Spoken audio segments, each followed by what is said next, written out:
This is the Detroit Sports Podcast Network. Welcome in, everybody, to another episode of the DocNJock Wrestling Podcast. This is episode 128. 128 of these bad boys we've laid down. And on today's episode, we're going to talk about the death of a legendary ring announcer, what Becky Lynch thinks about COVID-19 delaying her plans. Jim Cornette had to weigh in on a little bit of what Ronda Rousey had to say this weekend, as well as WWE's major restructuring, which led to the XFL being bankrupt, as well as a bunch of new guys possibly having life breathed back into their wrestling careers. Doing this with me, as always, is the one, the only, the Doc John Macaroon. What's up, cuz? Well, look, cuz, we got to talk about furloughs. We got to talk about podcast delays. You know, if I'm going to follow the lead of legendary corporate owners, I guess I got to shut things down and not pay people and just kind of hoard all the money and save millions of dollars by not operating. Oh, my goodness, was Wednesday one of the wildest days of professional wrestling. Look, WWE has laid people off before, but not at the clip of 20 people. And I guess I saw it coming, but I thought it'd be like maybe 5 lower-end wrestlers like the Colognes or some of the guys that haven't been utilized or that are not high-end talent. Maybe like the likes of a Leo Rush or some of the, 205 guys. But in terms of the sheer quality of wrestlers that are now available, AEW in 3 months' time, when they're when the 90 days are up for these guys, AEW is about to receive a nice haul of talent to make the competition that much greater. I'm so excited to see the likes of potentially Zack Ryder, the Revival, Gallows and Anderson, and what AEW could do with them. Oh my God. But Wednesday was one of those really sad days in professional wrestling. Did you see Drake Maverick's Twitter announcement when he found out that he was laid off? He was near tears. And I'm just not that kind of guy where if I get laid off or I get bad news from my job, the first thing I'm not going to do is go on Twitter and cry about it. But it was heartfelt. You felt bad for the guy. But I just feel like you've lived the dream. You made a bunch of money. You're going to land on your feet because I do think these guys got a lot of back-end deals. So some money's going to come their way, but you could tell he was passionate about it. But Wednesday was a sad day for the world of professional wrestling. For him specifically, he never really got a shot, or I never really felt like he got a chance to really show what he could do. I've watched him in Impact, and I've watched him do some of his indie stuff, and he's a really good character. He's a little guy, but he's a really good character. Look, we're discussing this right now, so we're discussing all the layoffs and everything, so let's just kind of stick with this. Which wrestler do you think, or which wrestlers do you think are going to benefit the most from this? You've already brought up Gallows and Anderson. I think a guy like EC3 is going to benefit greatly from this. I think he's a guy who is going to take great advantage of going to another federation that will allow him to utilize his creativity. I think a guy like Rusev I think was probably one of the more shocking releases. I think Rusev's a guy who's been unhappy in WWE for a very long time and hasn't signed a new contract with him and basically has been waiting for his contract to expire. I think Rusev's going to be a guy who's going to benefit a ton from this as well. You know, you sent me something earlier this morning before we recorded. Zack Ryder and Cody Rhodes go back years. They've been friends forever and a day. I think Zack Ryder's another guy who's going to benefit a bunch from this. And I don't think you've actually experienced what Mike Kanellis could be. He's not this cuckold little bitch get bossed around by Maria Kanellis type of guy. That's how they used him in WWE. It was kind of sad.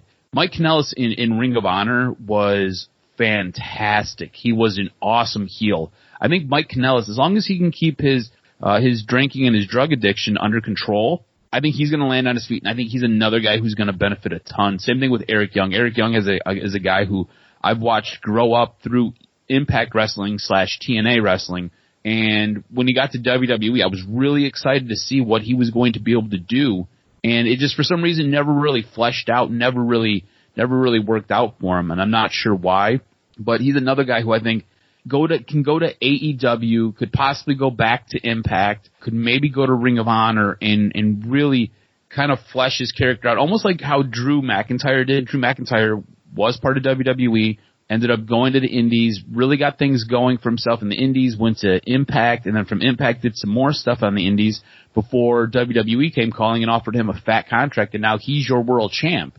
So I think there's a lot of guys who have a lot of potential here to really hit that next stage of their career and take it to a whole new level, because WWE really dropped the ball with a lot of these guys. Absolutely. I can see Rusev being a world champ. I can see Zack Ryder getting in the mix. I really like AEW. What have you and I been talking about for years as a title that's so special to us that we remember growing up? The quote-unquote TV title. Well, AEW is not calling it that. They're calling it the TNT title. And they're having a tournament. You could see right away Zack Ryder getting in the mix right there. And you look at it and you say, wow, the sheer number, I would take them all. If you're Tony Khan and you're like, wow, I have this funds, I could take a short-term hit, sign all these guys, you're going to pack a bunch of arenas with all the new potential feuds that you could have. I mean, you could see a lot of great tag matches between Zack Ryder, Cody Rhodes, and a bunch of other tag teams. There's just so many options that AEW has. I hope a plethora of these guys get a chance in AEW, but if they don't, if the likes of a Lio Rush, Drake Maverick, they can still go back to the NWA, they can go back to Impact, they can go to New Japan. So I think every one of the talent that was released is going to have an opportunity. And at the very least, when you're in the WWE, you get sort of minted. You could even make a career for the next 3 years just going to all the Comic-Cons and saying, I'm former WWE wrestler Drake Maverick, I'll sign my name. And you can make a healthy 6-figure living traveling and being part of it. You can even start a media situation where Drake can start a podcast and get inside and be one of those media types. The world of wrestling is flush with opportunities to make some money. Once you're in WWE, getting released at first sucks because, you know, it always sucks to get laid off and lose your job. But I think being in the WWE puts you at an advantage when you're going to these indies and getting booked, and potentially now with AEW. Khan has the money, and if he invests wisely, he's about to get a shot in the arm for his company to create massive feuds, massive stars, and I think we're all excited to see Gallows and Anderson get the light shined on them, the Revival, Zack Ryder, Rusev, and what they all can do, the feuds. Oh my God, man, it's a bad time now in the short term, but in the long term, these wrestlers are going to be really, really happy. It's funny to see how things kind of work out, because I think this is a huge benefit for AEW. As long as the funds are there. You have to remember, AEW coming up in the future here, in the very near future, they're going to have a second show. So you're going to have to fill with more talent, right? And usually that can be detrimental to a wrestling federation or a corporation, because now you're stretching yourself so thin. Well, now you're going to get this boost if you go out and you sign a bunch of these guys, bring them in, and it really helps flush out your roster. And you can have certain guys wrestle on 1 week show, while you can have other guys wrestle on the other week's show. And you give both shows a little bit of a different vibe, a little bit of a different feel, and you really get to highlight and spotlight different guys. And we didn't even talk about, we didn't even talk about Eric Rowan, Kurt Hawkins. You know, I didn't mention those guys. Yeah, absolutely. Yeah, 20 people lost their jobs. Talented wrestlers with experience. We talked about more of the top end talent. So it's, going to be a great situation for a lot of these guys if they have the wherewithal to get over one more time with the heightened productivity and creativity of AEW with Chris Jericho. I mean, Chris Jericho, Cody Rhodes must be salivating like, please, Tony, get this, get that, get this. We are primed, and it's happened before. And I wonder, do you think, before we get to the next topic, do you think it was the right move for WWE to shed $1 million in expenses to take the PR hit? Because I don't know if you saw, Seth Rollins came out on an Instagram post and was just like, yeah, it's a devastating day, but I'm not really sure why we're getting such a negative, hostile reaction from everybody. Well, the reason is your owner is worth $500 million or worth more, and has in his bank for the WWE $500 million in cash. So why are you saving $1 million? So that's why when average fans look at corporate greed, they realize, they may not understand the particulars of why these companies do it. But let's say, for example, you're going to have to pay out $4 million in bills this month, and you can say, well, we can lop off some of these wrestlers and only pay 2.5. Do we want to do that for the business? And most of the time, these business owners will look at it. But you got to remember, too, these evaluations have been going on for not just a couple of days, but several weeks. Yeah. So could you imagine you're sitting there, you're going, wow, they sat around a table and you're Eric Rowan, and they're like, man, they didn't value me. They didn't want me. And it's got to hurt your ego a little bit, and it should make them hell bent on wanting to show Vince McMahon that, hey, I can get over. And I think it's going to make them all the way around better people if they use it to their advantage. But the company's got to do it. Every company in America has revisited, okay, who do we got? What are we doing? Is it worth it? And if we can save $1 million here, $1 million there, an operating cost in a time where, you got to remember, WWE has no current fan income coming in from tickets. And it's not a little bit of money. Those shows that have 15,000 people bring in a bunch of dough. So that's how they make a bunch of their operating funds is through their live shows. Exactly. So it was going to happen. I thought it'd be in the neighborhood of 5 to 10, 20, including producers and furloughs and restructuring. They paused the construction of their new corporate headquarters. It just had to happen. And unfortunately, some of these wrestlers at the lower end to mid tier just didn't make the cut. But it had to happen. I don't blame Vince McMahon. I don't get mad at him one bit. I just think he just made a bad WWE decision for allowing that many talented individuals to go right to your competition because at least 5 of them at least are going to be signed right away. Yeah, absolutely. Right away. I think the big issue and the big backlash is if you look at other wrestling organizations, you look at what AEW is doing, you look at what Ring of Honor is doing, you look at what New Japan is doing, Impact for that matter. And I know Impact operates more on the level of an indie operation. They're not laying anybody off, or you've not heard of them laying anybody off. Whereas WWE just did massive cuts, not just to their talent, but also to the guys behind the scenes. They laid off a referee. They laid off a bunch of their production staff. We're going to get to all of those guys who were mentioned in the layoffs in the news and notes segment. But it's all about trying to, at this point, squirrel away as many chestnuts as they possibly can.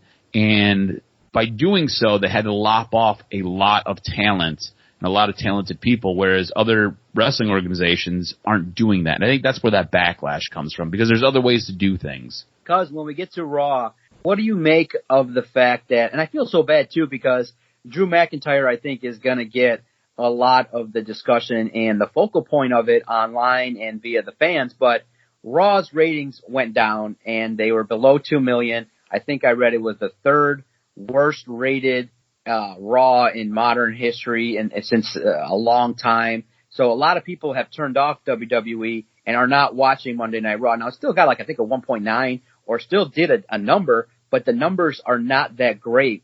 And I look at it and I say, you know what? The reason is because it's not compelling enough to keep your attention. I like the setup on Raw with Drew McIntyre and the new established feud that he's having now with Seth Rollins. But unfortunately, you've now created a character in my mind in Seth Rollins that's corny.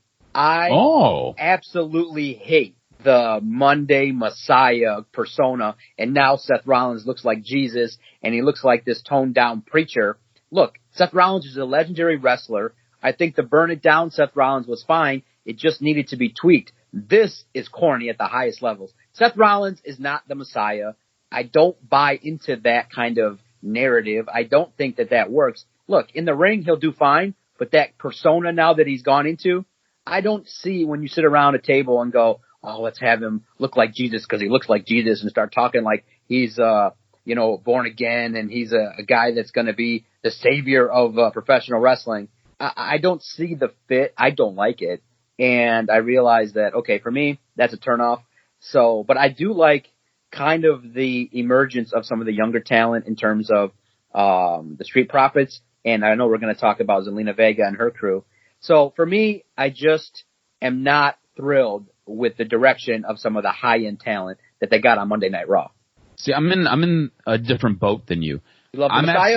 I'm absolutely loving Drew McIntyre as the WWE champ. I feel like he brings a little bit of an edge. I feel like he's totally believable as the champ. I like the way that I love the interaction this week between him and Andrade. And I think the Seth Rollins character is fantastic right now. You can tell the loss to Kevin Owens. This is all long-term storytelling, which is fantastic, right? So the loss to Kevin Owens at WrestleMania has totally derailed his character.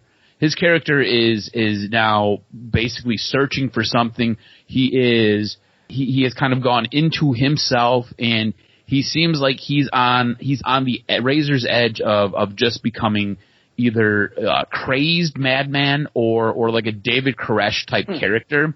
I love what they're doing with Seth Rollins' character right now. I absolutely the three different promos that he cut, like they were only like I think 30 seconds, and they just kind of cut in before they went to break. I thought they were fantastic. It got me. It held my attention.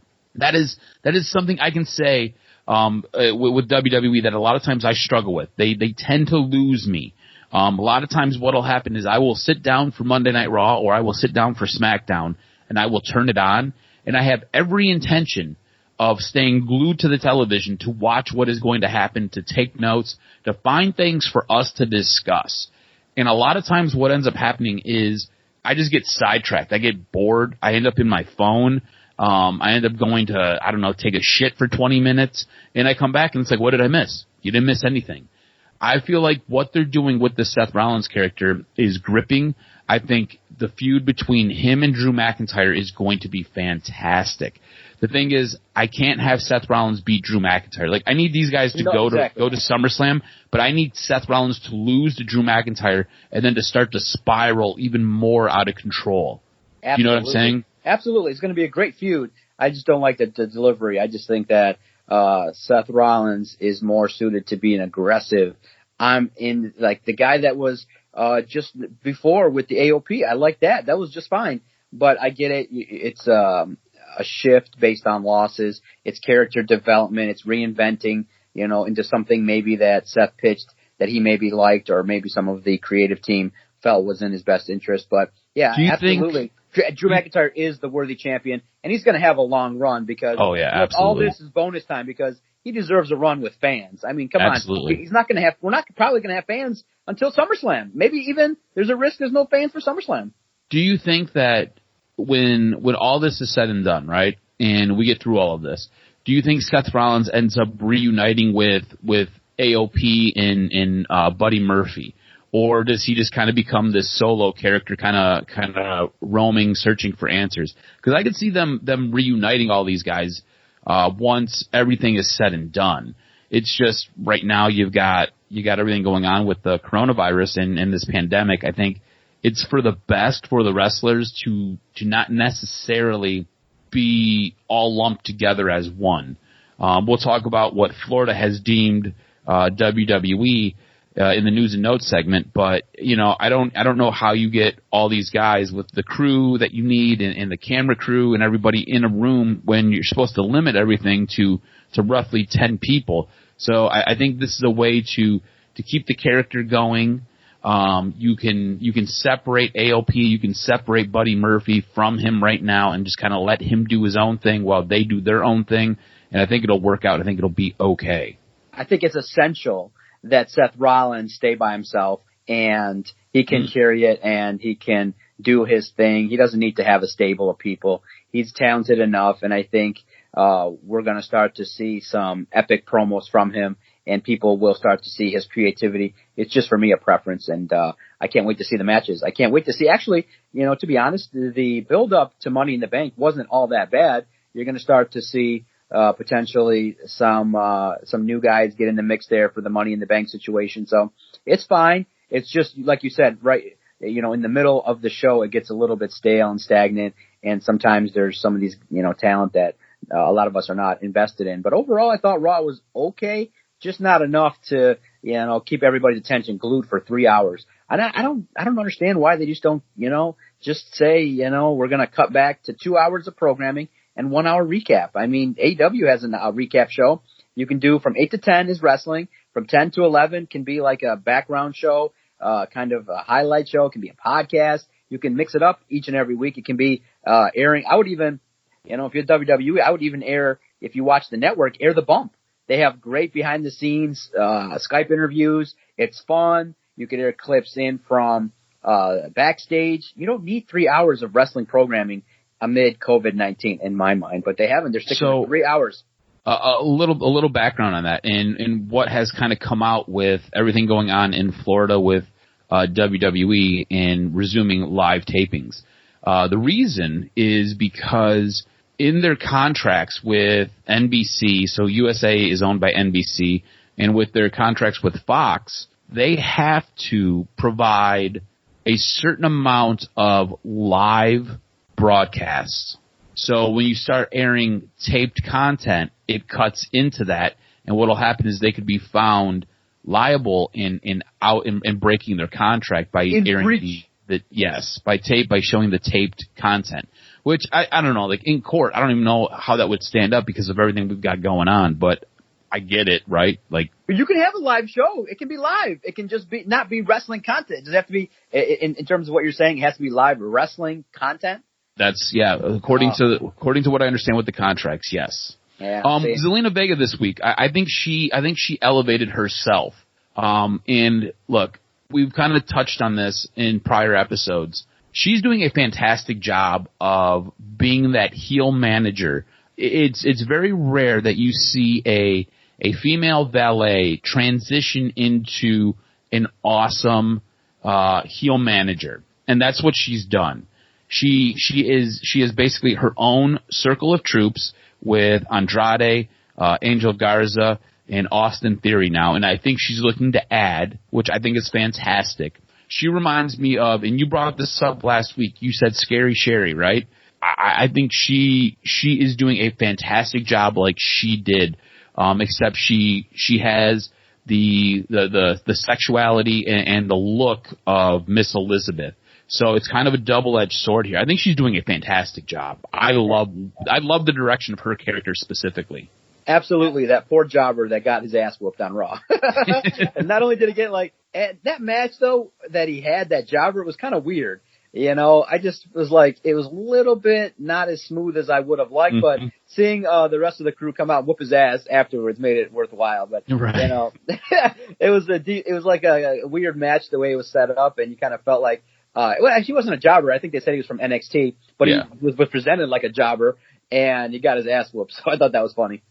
Since we're talking about NXT real quick, do you think NXT, and they've done this in the past where they've had NXT participate with the main roster guys, do you think NXT should be involved in Money in the Bank? Ooh, you know, it's a good question. I would say that, yeah. I mean, you got to keep things fresh. You got to give opportunities to people that you want to see. There's a lot of great talent that can come over and handle business, but you know, either way, I don't think it's going to affect things too greatly. I think they got their plan in place, and I can't wait to see how they're going to execute it, but I don't think they need to. I think it would be a little bit more interesting if you had NXT wrestlers involved in Money in the Bank. I don't know. I just feel like it would add another level to it, you know? It's all about ratcheting it up. So I just think adding them would help ratchet it up. Something that got ratcheted up on Friday Night SmackDown, Bray Wyatt challenges Braun Strowman. And I think this is something that we've been looking forward to for a long time. And I thought the promo that Bray cut and the promo that Braun cut were both fantastic. Yep. Bray basically alludes to the fact that I created you, so I must take you out. I don't know if you've ever pissed your parents off. My mom used to tell me that all the time. Look, I made you, and I will take you out. So the fact that Bray throws that in there, I love it.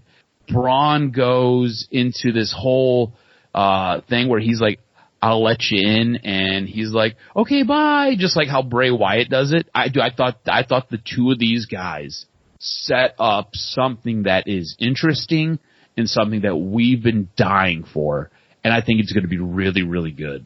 Yes, it's the right feud, but I think maybe the wrong time, because both need to kind of get over. You can't have the champion lose his first feud to Bray Wyatt, and I think you could, you know, if you set it up properly when everything was going to get back to normal, you could have this be a really long-term feud going on from SummerSlam to the Rumble, you know, back and forth, and Bray affecting Braun and matches and things like that.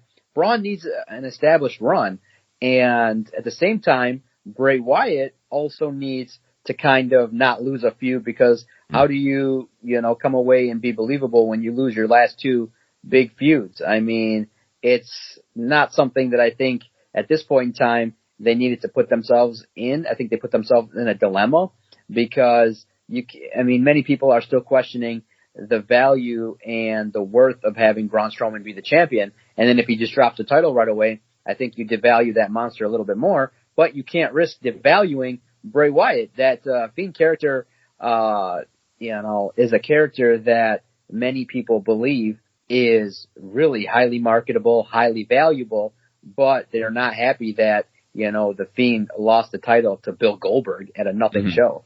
So tough times, but I think it's going to be interesting to see how it plays out. Yes, very well done, very creative. You know what my fear is? I'm afraid that WWE is going to have Braun drop it to Bray, for Bray to drop it to Roman. Because the whole goal of all of this, going back to the Saudi show, was for Roman Reigns to get the belt at WrestleMania.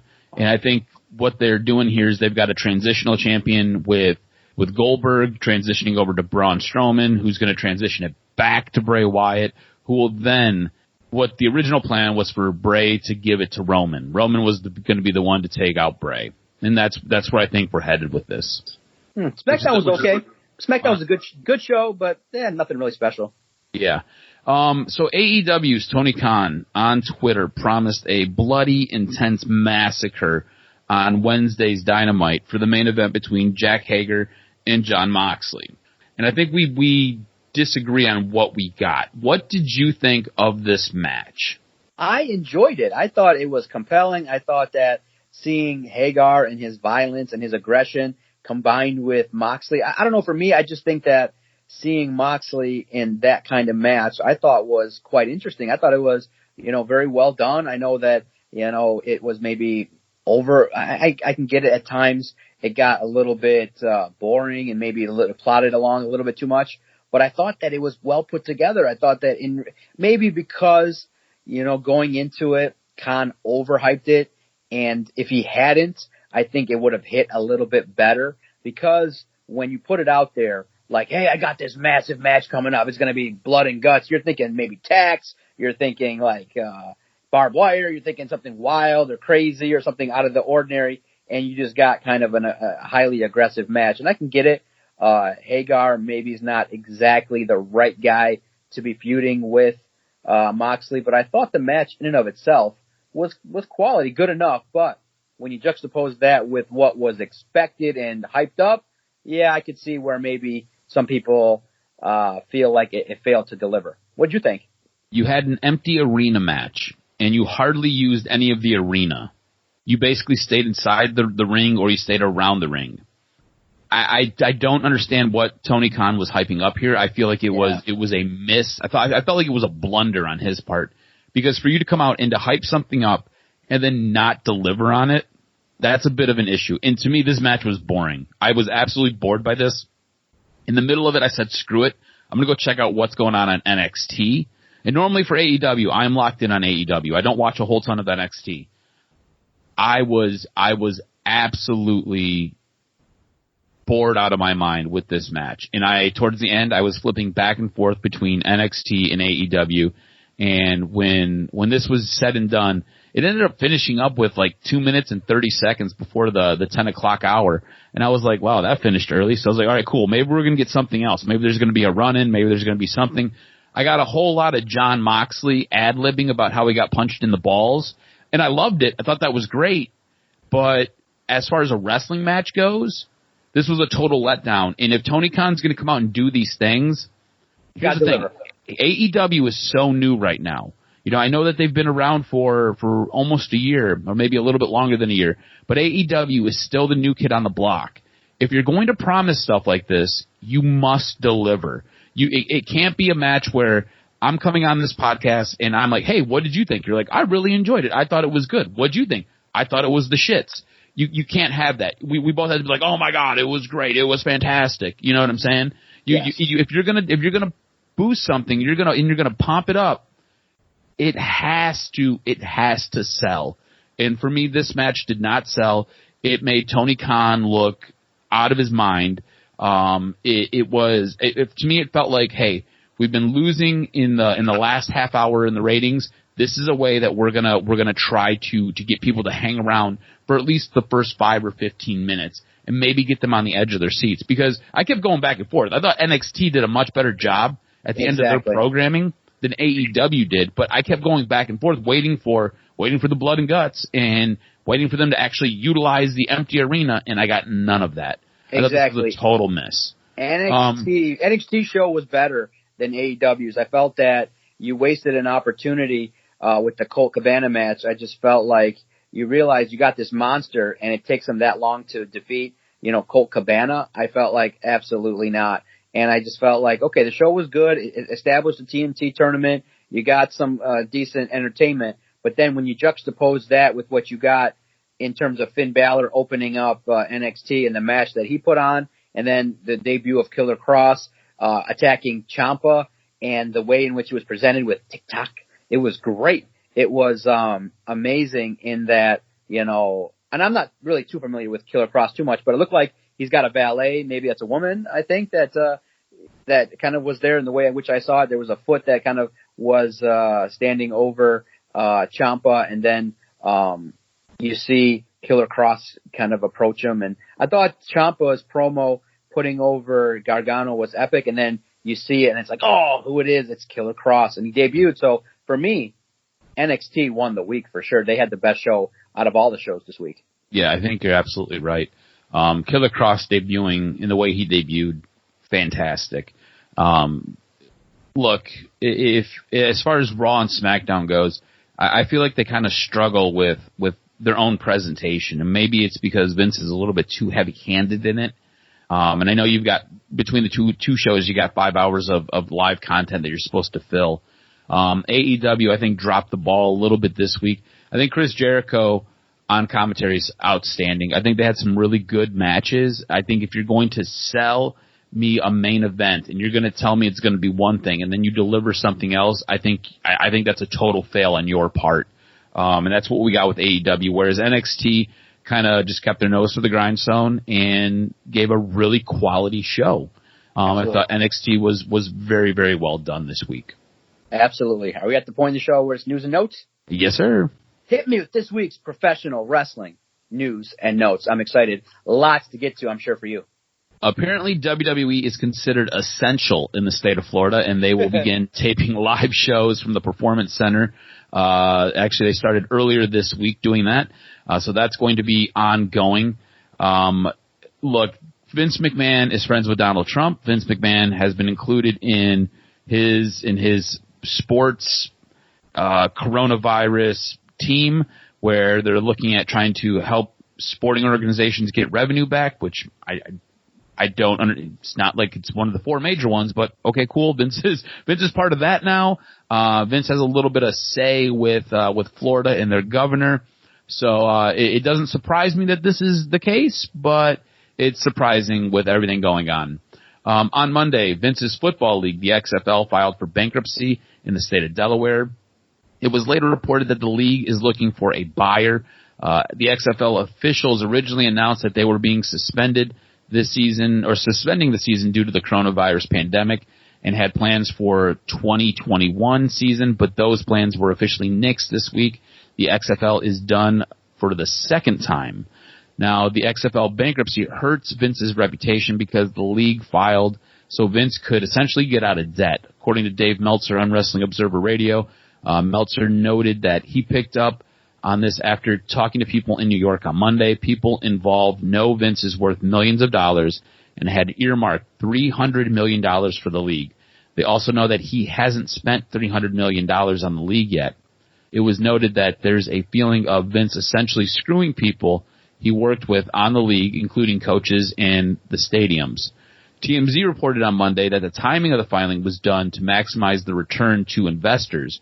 The Hollywood Reporter added that the league wants to maximize the value of its assets in order to pay creditors, so they've started the process of seeking a buyer. Among the creditors, the league listed its head coaches, Bob Stutz, Mark Trestman, Jonathan Hayes, Winston Moss, and others. The bankruptcy filing stated that the league has between $10 million and $50 million in liabilities and the same in assets.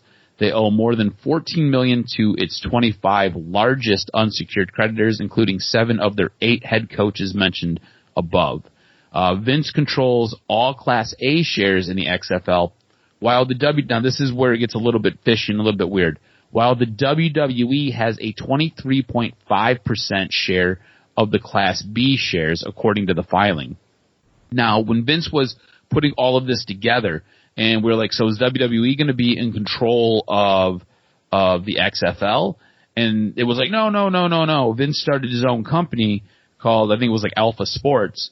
And that was what was going to be in charge of it. And Vince is going to control the majority of the shares of it. WWE was supposed to have no crossover with this. And somehow there were a legal loophole where Vince was able to give WWE shares of Alpha Sports. And that's where things get a little bit fishy. WWE investors were pretty pissed off before all of this took place, and there was even a lawsuit that was filed against Vince from one of the investors of WWE because he wanted to make sure that WWE was not going to interfere with the XFL.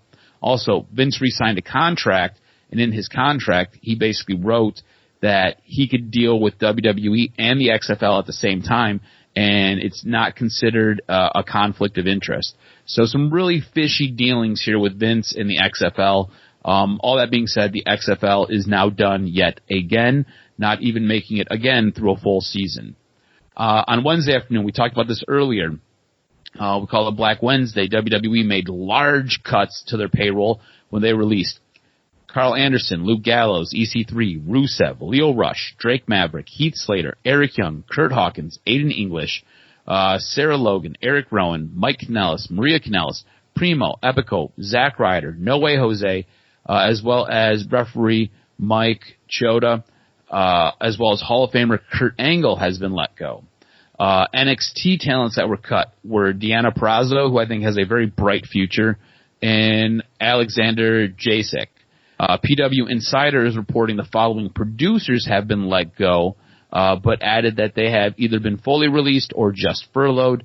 So David Finley, Mike Rotunda, that's Bray Wyatt's dad, Shane Helms, Lance Storm, Billy Kidman, Pat Buck, Sean Daivari, Scott Armstrong, Sarah Stock. In addition, some employees could be let go or placed on furlough, while board members and WWE executives will have their pay cut. Now, the company's reduction of employees in compensation and headcount results in an estimated monthly savings of $4 million, along with cash flow improvements of $140 million, primarily from the deferral in the spending on the company's new headquarters per WWE. This is all on the heels of WWE possibly losing anywhere from $15 million to $20 million as a result of moving WrestleMania 36 from Raymond James Stadium in Tampa, Florida. So WWE lost a ton of money over WrestleMania weekend, and you're kind of seeing them scramble here as the pandemic epidemic is going on, and they're trying to, again, squirrel away as many nuts as possible. Ronda Rousey was shooting her mouth off again, and she took to Twitter to basically call out some fans and to call out WWE specifically. If I can get my computer to work here. So on Twitter, Rousey said, anyone who is outraged by me calling pro wrestling fake fights for fun has never been in a real fight. While you all are tiptoeing around bruising some pro wrestlers' huge, soft egos, no one is thinking about all the real fighters you're insulting when pretending pro wrestling is somehow on the same level of realism. Yes, I understand wrestling 300 days a year for years on end is incredibly tough on the body and difficult profession, but do you know what happens if you got in 300 real fights in a year? You'd be dead. So, you know, Ronda Rousey being Ronda Rousey, I have some thoughts on this, and me and you can discuss a little bit towards the end of this, but this tweet had upset some of the people in the locker room, with Nia Jax wanting a piece of Ronda Rousey, as well as a few other superstars. Now, Jim Cornette, being as eloquent as Jim Cornette is, he had this to say. This fucking douchebag. Apparently now she thinks that she did it. She came with her stardom, her celebrity. Let me smarten you up to the wrestling business, you fucking ungrateful twat. He continued, here's the problem. You didn't do it your fucking self. Triple H laid out that WrestleMania debut match, specifically because he wanted to get you over. Kurt Angle was your partner, right? Not only one of the quickest learners in the history of the fucking wrestling, but also a fucking guy who is far higher than Ronda Rousey in the shoot fighting world. So Jim Cornette's a little bit peeved off. Like this, he had like a 3-paragraph just rebuttal for her. But those were some of the highlights. Now, I think we can both agree with Rousey. They like to blur the lines between reality and what is actually taking place in the wrestling ring. And I think this is a setup for her to come back. Of course. I didn't get upset at all. I felt like this was one big work, and I think it's a great way to infuse it because, when these things go online and you got Nia Jax potentially threatening to whoop her ass, I think it's good for business, and I think this is where it's exactly an orchestrated ordeal because Ronda Rousey is somebody that understands the wrestling business. She studied probably Roddy Piper, and he was the master at that as well. And this is a great way for her to come back. Or, at the same time, if she's not coming back, she's just acting like a heel like she has done. This isn't new. She's spouted off before, and I think, setting up a Ronda versus the entire locker room is just fine. And I don't have any problem with it. I don't get that wrapped up in what someone says about the realness or fakeness of wrestling. Everyone understands what it is. These wrestlers got to stop being butthurt when people call it fake. At the end of the day, those that support it love it, and those that call it fake and hate on it will always hate on it, and you don't got to worry about it. I just think that these wrestlers get sensitive when people discuss the realness and the toughness. Everybody knows. It's been clearly established. These dudes are, and these women are flipping 300 days a year and bumping and grinding and getting really hurt. It's not something where anybody that really pays attention would not appreciate what they do. So I don't care at all. I think it's a big waste of time and airspace, and I think that Ronda Rousey did a great job by airing it out via Twitter, and that's just, I think, where wrestlers can really expand their brand and get a lot of attention by talking this kind of nonsense. I thought it was cute, but I'm not mad at all. Zero, zilch. Originally, when I read it, I was like, huh, all right. And then I was like, oh, okay, cool, it's a work. Yeah, it's a work. So, yeah, I was like, no big deal. Becky Lynch and Seth Rollins have been forced to change their wedding plans as a result of the COVID-19 outbreak, much like many other people who are scheduled to get married at this time. Becky and Seth are kind of rolling with the punches as she says, look, at the end of the day, I'm going to be with him forever. So it doesn't matter if we get married next month, next year, or 2 days from now. It's all the same. But it would be better if my family and friends could be there. So Becky Lynch and Seth Rollins have a pretty stellar outlook on everything going on with COVID-19 and the fact that their wedding has to get bumped. Early on Thursday morning, news broke that legendary ring announcer Howard Finkel died at age 69. Details are still coming out as to what happened and what he passed from. As soon as we get those, we can pass those along. But as of right now, Howard Finkel is dead at the age of 69. All right, and that's it Finkel, for this. Yep. That was he was a great announcer, a voice for a lot of us, a lot of great calls, and he was one of the original people that had a great attitude about everything, and he was just a great integral part of WWE. So RIP to Howard Finkel. He was a guy who, he was one of the very first employees. Yeah. And he started off as just kind of helping out, and then he transitioned into a full-time ring announcer before in his older career, he started, I think, in 1977. And then in 2000, they transitioned him into a part-time role. And he's been, the guy's been doing it forever and a day. So, it's sad. Yes. Follow Adam on Twitter at AdamRSTROZ. Follow the network at Detroit Podcast. If you're watching a show or you got any questions or comments, feel free to leave us a voicemail, 248-579-8686. We'll play some of those periodically. And if you're a fan of wrestling, it's an interesting time, and just now the clock is ticking, 90 days away from potentially a massive infusion of talent. I can't wait to see who is going to show up where and when. And I think, from my understanding, the Revival can show up as soon as Wednesday. They are one of the teams that they didn't have the 90-day. I know Zack Ryder's got the 90 days. Yeah, didn't even mention them yet. The Revival for sure. The Revival are done with WWE. Yeah, they're done. Well deserved too, because they're going to be one of the huge premier tag teams on AEW, guaranteed. And it's going to be, like I said, a good time in the next few months to see who shows up when, how they pace it out, and it's going to be a fascinating time to be a fan of professional wrestling. And stay tuned here, DocNJock Wrestling Podcast. We're here to break it down each and every Friday on the Detroit Sports Podcast Network. Thanks, Cuz. Thanks, Cuz.